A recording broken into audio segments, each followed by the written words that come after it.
हा एक पदार्थ वापरून आज आपण चेहऱ्यावरील काळे डाग, वांग्याचे डाग, काळपटपणा, पिंपल्स या सर्वांवरती प्रभावशाली असा उपाय मी तुम्हाला सांगणार आहे.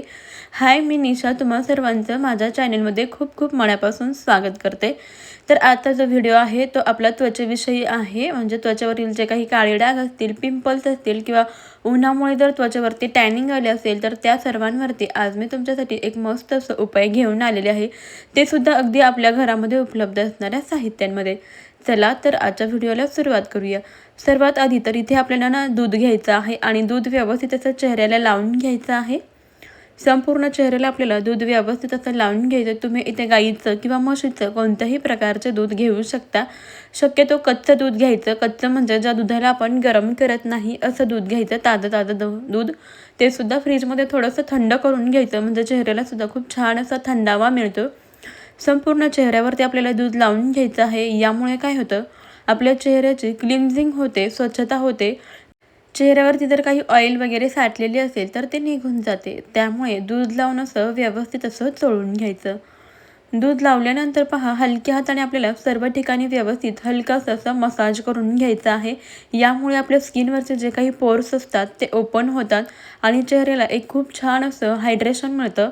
त्यामुळे व्यवस्थित असं 2 ते 3 मिनिटं दूध लावल्यानंतर याला छान असं चेहऱ्याला मसाज करून घ्यायचं आहे. दूध लावून चेहऱ्याचं क्लिन्झिंग केल्यामुळं काय होतं, जर चेहऱ्यावरती उन्हामुळे जर टॅनिंग झालं असेल, काळे डाग पडले असतील तर ते सुद्धा निघून जायला मदत होते. चेहऱ्याला खूप छान असं हे दूध टोनरचं काम करतं. छान असं चेहऱ्याला टोन मिळतो आपल्या. पाहत आपण हे व्यवस्थित असं धुवून घेऊया. दुधाने 1-2 मिनिटं आपण व्यवस्थित मसाज केल्यानंतर चेहरा धुवून घेतलेला आहे आणि अगदी टवटवीत असा आपला चेहरा आता जाणवतो आहे. चला तर आता महत्त्वाचा आपण उपाय पाहूया. तो म्हणजे आपल्याला एका बाउलमध्ये घ्यायचं आहे 1 चमचा बेसन पीठ, म्हणजेच आपलं घरचं चणा डाळीचं पीठ घ्यायचं आहे. यानंतर आपल्याला याच्यामध्ये घालायचं आहे ते म्हणजे रोज वॉटर, गुलाबजल घालायचं आहे. गुलाबजल आपल्या सर्वांच्या घरी असतं, तर ते यामध्ये 1 चमचा आपल्याला घालायचं आहे. गुलाबजलमुळे सुद्धा आपल्या चेहऱ्यावरील पिंपल्स असतात ना, ते कमी होण्यासाठी मदत होते. सोबतच तुम्ही मॉइश्चरायझर म्हणून सुद्धा ह्या गुलाबजलाचा वापर करू शकता. तर याच्यामुळे आपण थोडंसं गुलाबजल घातलं. आता थोडीशी हळद घालायची आहे. अगदी चिमूटभर हळद घालायची, जास्तही घालायची गरज नाही. आणि आता हे सर्व जिन्नस व्यवस्थित मिक्स करून घ्यायचे आहे. हळदसुद्धा आपल्या चेहऱ्यासाठी खूपच प्रभावशाली आहे. फक्त भेसळयुक्त म्हणजे ताजी जी आपली सेंद्रिय हळद असते ना, ती वापरायची आहे, ज्यामध्ये कोणत्याही प्रकारचं केमिकल नसतं असे.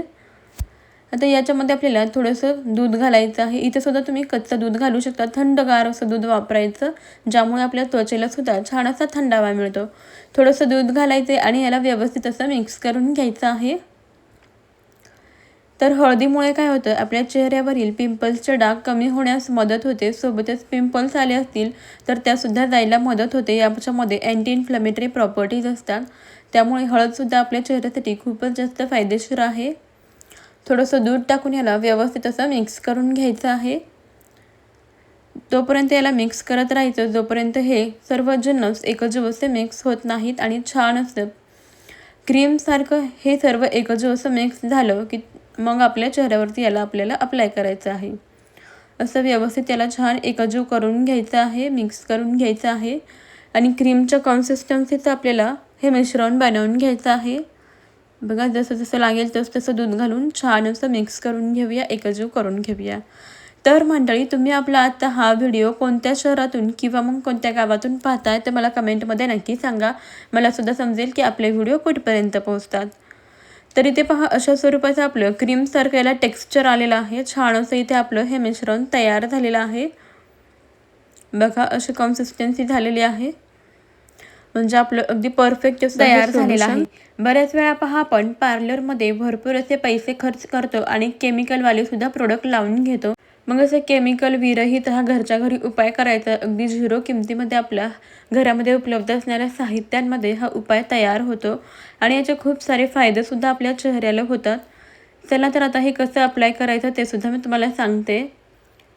आता लगेच आपल्याला याला बघा, बोटाच्या मदतीने असं व्यवस्थित असं संपूर्ण चेहऱ्याला लावून घ्यायचं आहे. अगदी हलक्या हाताने याला व्यवस्थित असं चेहऱ्यावरती लेप द्यायचा आहे. डोळ्याच्या खाली पहा, जिथे डार्क सर्कल असतात ना तिथे सुद्धा तुम्ही याला लावू शकता. याच्यामुळे डार्क सर्कलसुद्धा कमी व्हायला मदत होते. नाकावरच्या भागावरती सुद्धा लावायचं आहे, म्हणजे तुम्हाला जर ब्लॅक हेड व्हाईट हेड आले असतील तर ते सुद्धा याने कमी होतात. गालावरती व्यवस्थित लावून घ्यायचं आहे, हनुवटीवरती आणि त्यानंतर कपाळावरती. असं संपूर्ण चेहऱ्याला हा लेप आपण लावून दिलेला आहे. हलक्या हाताने याला हलकंसं मसाज करून घ्यायचं, म्हणजे हे सर्व प्रॉपर्टी त्याच्यामध्ये सर्व जे काही पौष्टिक घटक असतात आणि ज्याचे फायदे होतात ते आपल्या चेहऱ्यामध्ये उतरतात. आता याला 10 मिनटं असंच ठेवून द्यायचं आहे. अगदी पूर्णपणे सुद्धा याला सुकवून घ्यायचं नाही, फक्त 10 मिनटं याला आपल्या चेहऱ्यावरती ठेवायचं आहे. 10 मिनटं झालेली आहेत. आता आपण याला स्वच्छ पाण्याने व्यवस्थित असं चेहरा धुवून घेऊया. नॉर्मल टेम्परेचरच्या पाण्याने आपण याला व्यवस्थित असं धुवून घ्यायचं आहे. अगदी पूर्णपणे ड्राय करायचं नाही, हलकंसं असं ओलावा असतो ना तेव्हाच आपल्याला चेहरा धुवून घ्यायचा आहे. अगदी 10 मिनटामध्ये आपल्याला इन्स्टंट असा ग्लो मिळतो. पहा, मी आता चेहरा पुसून घेते आणि तुम्ही पाहू शकता अगदी 10 मिनटामध्ये आपला चेहरा ग्लो करायला लागलेला आहे. चेहऱ्यावरचे टॅनिंगसुद्धा दूर होते आणि चेहरासुद्धा छान असा टवटवीत दिसायला लागतो. तुम्ही सुद्धा असे 1-2 वेळा करून पहा, चेहऱ्यावरती नक्कीच फरक जाणवेल तुम्हाला सुद्धा.